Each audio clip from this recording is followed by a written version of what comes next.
தென்னாடுடைய சிவனே போற்றி, எந்நாட்டவர்க்கும் இறைவா போற்றி. அருட்பெரும் ஜோதி, அருட்பெரும் ஜோதி, தனிப்பெருங்கருணை, அருட்பெரும் ஜோதி. குருஜி மிஸ்டிக் செல்வம் ஐயாவுடைய டிவி சேனல் வழியாக இந்த நிகழ்ச்சியை எல்லாம் பார்த்து கொண்டிருக்கக்கூடிய பல லட்சக்கணக்கான தமிழ் உள்ளங்களுக்கு என்னுடைய முதற்கண் வணக்கத்தை தெரிவித்துக் கொள்கிறேன். இன்று நம்முடைய பதிவில் நம்ம பார்க்க இருப்பது காயத்ரி உபாசனை ரகசியம் பகுதி 7. இதில் பார்த்திங்கன்னா நம்ம இன்னைக்கு தெய்வ வசியம் அப்படிங்கிற தலைப்பில் தான் இன்றைக்கி நான் பண்டிட்ஜி கண்ணயோகி அவர்களுடைய எப்படி சொல்கிறது சொற்பொழிவு, அவங்களுடைய சொற்பொழிவுலேருந்து நம்ம சில பகுதிகளை இங்கே பார்க்க போகிறோம். சரிங்களா? குருஜி என்ன சொல்கிறார் அப்படின்னு பார்த்தீங்கன்னா, தெய்வம் நல்லா கேட்டுக்கோங்க, தெய்வம் மந்திராதீனம் என்பது முன்னோர்கள் வாக்கு அப்படின்னு சொல்கிறார். அதுக்கு என்ன அர்த்தம்னு கேட்டிங்கன்னா, தெய்வம் மந்திர சக்திக்கு கட்டுப்படும் அப்படின்னு அர்த்தம். நல்லா புரிஞ்சுக்கோங்க. காளி, முனி, பேய், பிசாசு, ராமன், கிருஷ்ணன், லட்சுமி, சிவன், இப்படி எல்லா சக்திகளும் தெய்வ சக்திகளும் மனிதனுடைய மந்திர சாதனை, மாந்திரிக சாதனைகளுக்கு கட்டுப்படுத்தும் அப்படிங்கிறது தான் பண்டிட்ஜி கண்ணயோகி சொல்கிறாங்க.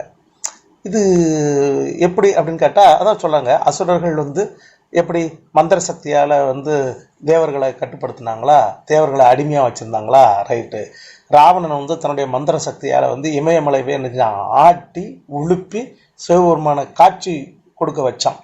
இதெல்லாம் எப்படி மந்திர சக்தி தானே அப்படிங்கிறது கண்ணயோகி நமக்கு சொல்லக்கூடிய மேல் எடுத்துக்காட்டு. அதே மாதிரி பார்த்திங்கன்னா, இது மட்டும் இல்லை, எகிப்து, ரோமானியம், உருது, இந்த மாதிரி மொழிகள்லாம் பார்த்திங்கன்னா மந்திர சக்தி வாழ்ந்த நிறைய தந்திரங்கள்லாம் என்ன செய்து இருக்குது. அது மூலமாக மேல்நாட்டினர்கள் என்ன செஞ்சாங்க அப்படின்னு பார்த்திங்கன்னா தெய்வ சக்திகளை வசியப்படுத்தி என்ன செஞ்சாங்க, தங்களுக்கு வேண்டிய சாதனைகளை சாதிச்சாங்க. இது உண்மை. இப்போ ஒரு சின்ன உதாரணம் கூட நான் சொல்கிறேன். நம்ம இந்து மதத்தில் மட்டும்தான் பார்த்திங்கன்னா இது பொய், டுபாக்கூர்னு சொல்லுவாங்க. சரியா? இப்போ சில முஸ்லீம் இதில் கூட இந்து மதத்தை பொய் அப்படிலாம் சொல்லுவாங்க. ஆனால் நான் ஒரு சின்ன உதாரணம் சொல்கிறேன், நல்லா ஞாபகம் வைத்துக்கொள்ளுங்க. சின்ன ஒரு உதாரணம் தான் நான் சொல்கிறேன், ஞாபகம் வச்சுக்கோங்க. சரியா?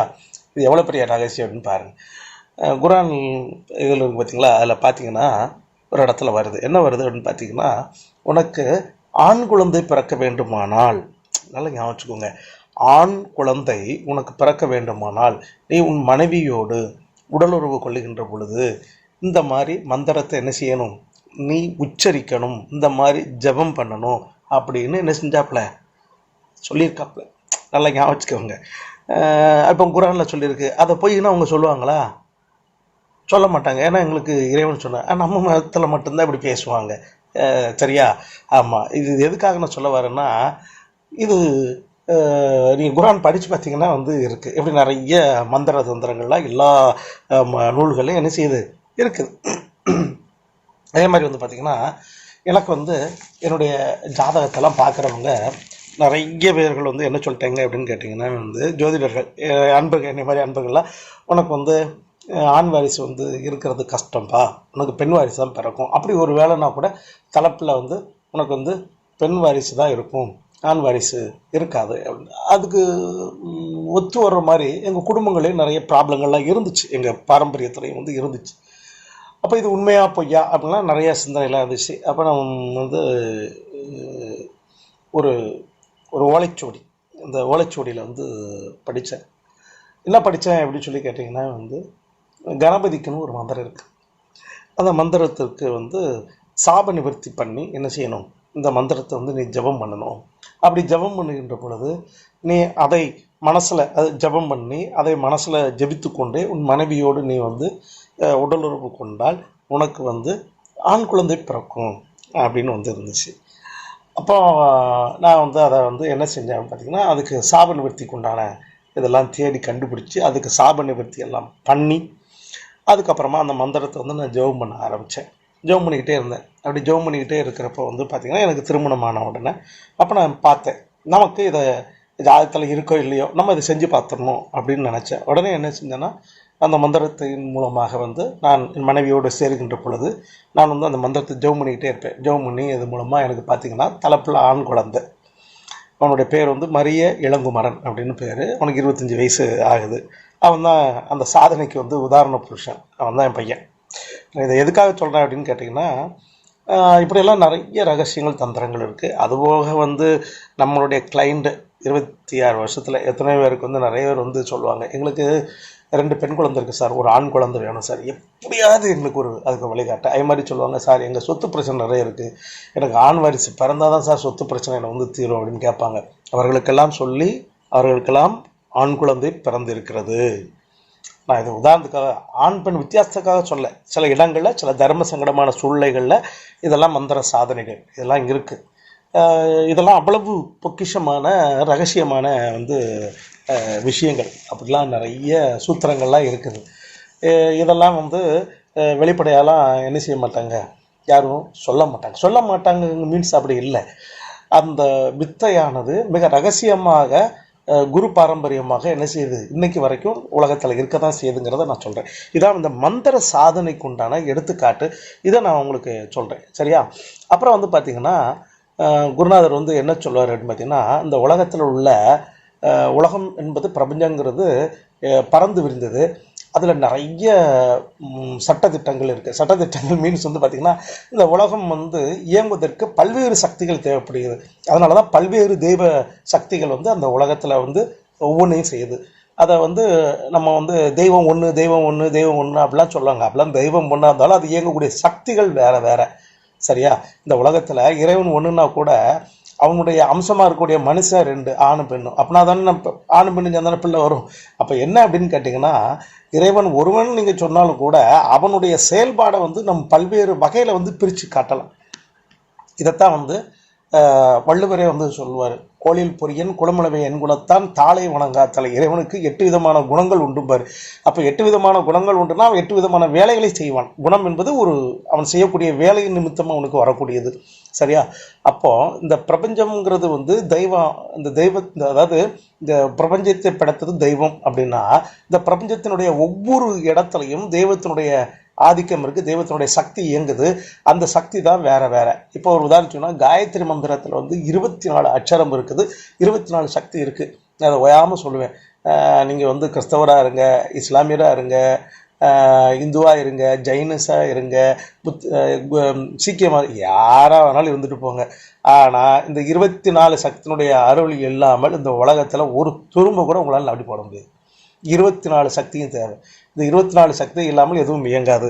இதுதான் வந்து இதனுடைய ரொம்ப முக்கியமான ஒரு ரகசியம். இப்போ ஒரு உதாரணத்துக்கு எடுத்துக்கிட்டிங்கன்னா, மகாலட்சுமி அப்படின்னா துட்டு கொடுப்பா, சரஸ்வதி அப்படின்னா தேவி வந்து வித்துகளை கொடுப்பா, விஷ்ணு அப்படின்னா சுகபோகங்களை வந்து என்ன செய்வார் கொடுப்பார், சிவன் அப்படின்னா ஞானத்தை கொடுப்பார். இப்படி ஒவ்வொரு தெய்வங்களுக்கும் ஒவ்வொரு சக்திகள் வந்து என்ன செய்யுது இருக்குது.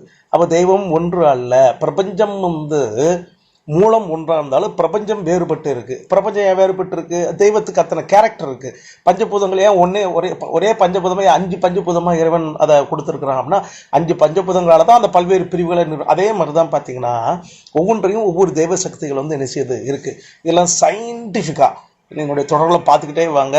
இன்னும் போக போக போக போக உங்களால் மறுக்க முடியாத விஞ்ஞான விளக்கங்களோடு நீங்களாம் ஒத்துக்கிட்டே ஆகணும். ஒத்துக்கிட்டே முடியாது, மாட்டேன்னு சொல்லவே முடியாது. அந்த மாதிரி என்ன செய்ய முடியும்னு கேட்டிங்கன்னா, நிரூபிக்கக்கூடிய அத்தனை பதிவுகளையும் பண்டிட்ஜி கர்ணேவி அவர்கள் வந்து சொல்லியிருக்கிறாங்க. அதிலிருந்து தான் நான் வந்து சொல்கிறேன். இது எல்லாமே அவர் சொல்கிறது, நான் சொல்வதே வந்து கிடையாது, சரிங்களா? அடுத்தாப்பில் வந்து பார்த்திங்கன்னா, காயத்ரி அப்படிங்கிறது பிரபஞ்ச அமைப்பு. எல்லா தெய்வங்களும் அதுக்குள்ளே தான் என்ன செய்யுது அடங்கியிருக்கு, சரியா?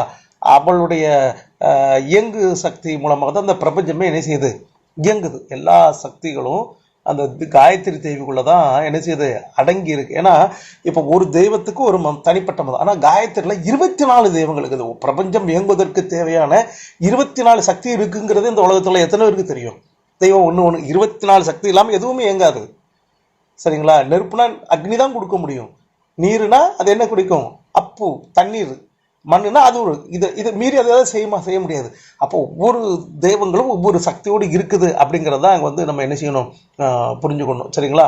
அப்புறம் இப்போ ஒரு உதாரணத்துக்கு காயத்ரி சாதனையை வந்து நீங்கள் வந்து செய்ய ஆரம்பிச்சீங்கன்னா, காயத்ரிக்கு முறைப்படியான சாப நிவர்த்தி பண்ணி, அதான் மெயின், சாப நிவர்த்தி பண்ணி சைவ உணவு உண்டு போதைப்பொருள் சாப்பிடாமல் நீங்கள் காயத்ரி சாதனையை வந்து குருபதேசம் படி செய்து வந்தீங்கன்னா, நீங்கள் இது வரைக்கும் நிறைய தெய்வங்களை கும்பிட்டு இருந்தா கூட அந்த தெய்வத்தினுடைய அருள் உங்களுக்கு கிடைக்காம, அதாவதுன்னா உணர முடியாமல் இருந்தால் நீங்கள் காயத்ரி ஜெபிச்ச உடனே அந்த தெய்வத்தினுடைய சக்தியெல்லாம் உங்களுக்கு ஈஸியாக கிடைக்க ஆரம்பிச்சிடும்.